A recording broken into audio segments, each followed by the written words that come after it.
If I lay down and I play dead and I stay dead, maybe you'll get sick of being the monster out of my head, under my bed. Think you're something. Ya, sebanyak 5 pemain naturalisasi tambahan Timnas Indonesia yang wajib datang sebelum Maret 2025 akan diulas.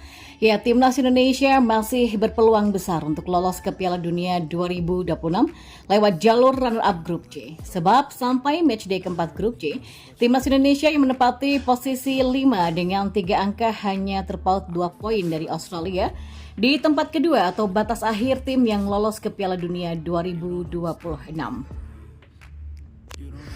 Selanjutnya pada November 2024, Timnas Indonesia akan menjamu Jepang dan Arab Saudi. Seminimal mungkin, Timnas Indonesia mesti mendapatkan 3 poin dari 2 laga tersebut. Melihat materi pemain sekarang sudah cukup bagi skuad Garuda untuk mengemas 3 poin dari 2 laga tadi.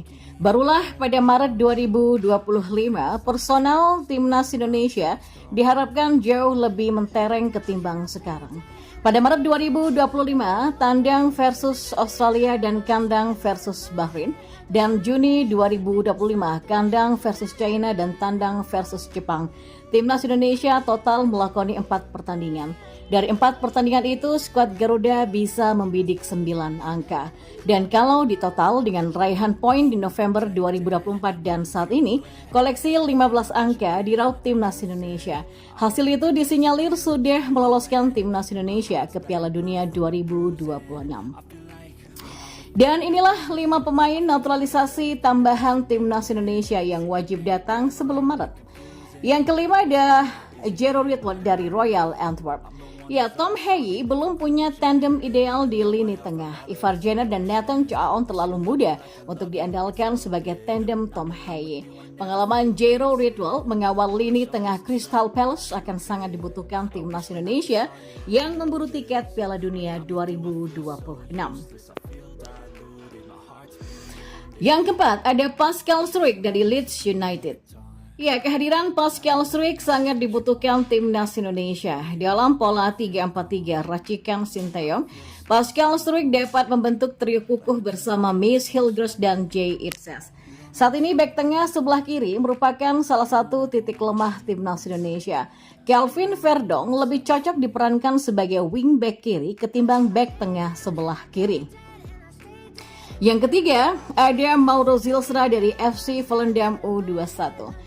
Ya, di saat Rafael Struijk deadlock, kehadiran Mauro Zilstra dibutuhkan Sinteyong. Bertipe goal getter, penyerang 19 tahun ini dipercaya dapat menyelesaikan peluang sekecil apapun menjadi gol. Yang kedua, ada Ole Romeni dari FC Utrecht. Ole Romeni merupakan pilihan terbaik yang dimiliki untuk mengisi lini depan Timnas Indonesia.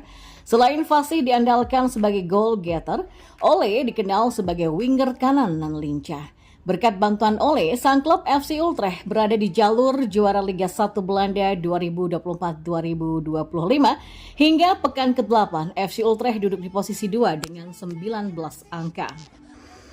Yang pertama ada Jadon Oosterwolde dari Fenerbahce. Ya, nama terakhir ada pemain Fenerbahce yaitu Jadon Oosterwolde. Menjadi pemain andalan pelatih sekaliber Jose Mourinho menunjukkan jika Jadon bukanlah pemain sembarangan. Dua pemain Timnas Indonesia, Maes Hilgers dan Eleanor Render diharapkan bisa membujuk pemain yang biasa mentas sebagai fullback kiri ini untuk membela Timnas Indonesia. Dan sekedar diketahui, Maes Hilgers dan Eliano merupakan teman masa kecil Jadon. Ya, kelar laga FC20 versus Fenerbahce pada 2 pekan lalu, Maes Hilgers terlihat berbincang di akhir pertandingan.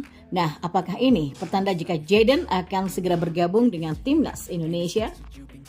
Pelatih Timnas Indonesia Sinteyong kesal dengan permainan sepak bola negatif China di kualifikasi Piala Dunia 2026. Hal tersebut diungkapkan Sinteyong dalam konferensi pers usai China versus Indonesia di Stadion Pemuda Qingdao pada Selasa 15 Oktober. Kami unggul penguasaan bola 70% banding 30% dalam pertandingan itu. Kami kurang beruntung dalam hal penyelesaian akhir, tapi kami tidak bisa membuat alasan karena kami kebobolan 2 gol, kata Sinteyong. Tapi saya tidak menyangka China akan melakukannya, memainkan sepak bola negatif seperti itu. Saya pikir kita bisa mengalahkan tim yang memainkan sepak bola seperti ini lain kali, kata Sinteyong menambahkan. Ya, pada pertandingan tersebut timnas Indonesia sebenarnya mampu tampil dominan meski bermain sebagai tim tamu. Namun timnas Indonesia kesulitan mencetak gol karena pertahanan China yang begitu solid. Sementara China mampu mencuri gol pada menit ke-21 lewat gol Behram Abduweli. Gol ini berawal dari kesalahan antisipasi bek kiri timnas Indonesia Sheini Patinama yang mengira bola sudah keluar lapangan. Sedangkan gol kedua China diciptakan Zhang Yuning pada menit ke-44 lewat serangan balik. Sementara timnas Indonesia mampu memperkecil skor menjadi 1-2 lewat sepakan Tom Hei di menit ke-86. Ya, kekalahan ini membuat timnas Indonesia tertahan di posisi keempat klasemen grup C dengan torehan 3 poin dari 4 pertandingan yang dijalani. Timnas Indonesia masih memiliki 6 pertandingan lagi di putaran ketiga kualifikasi Piala Dunia 2026. I can feel the sweat inside my palm. Play with me like cats and a string. You don't understand the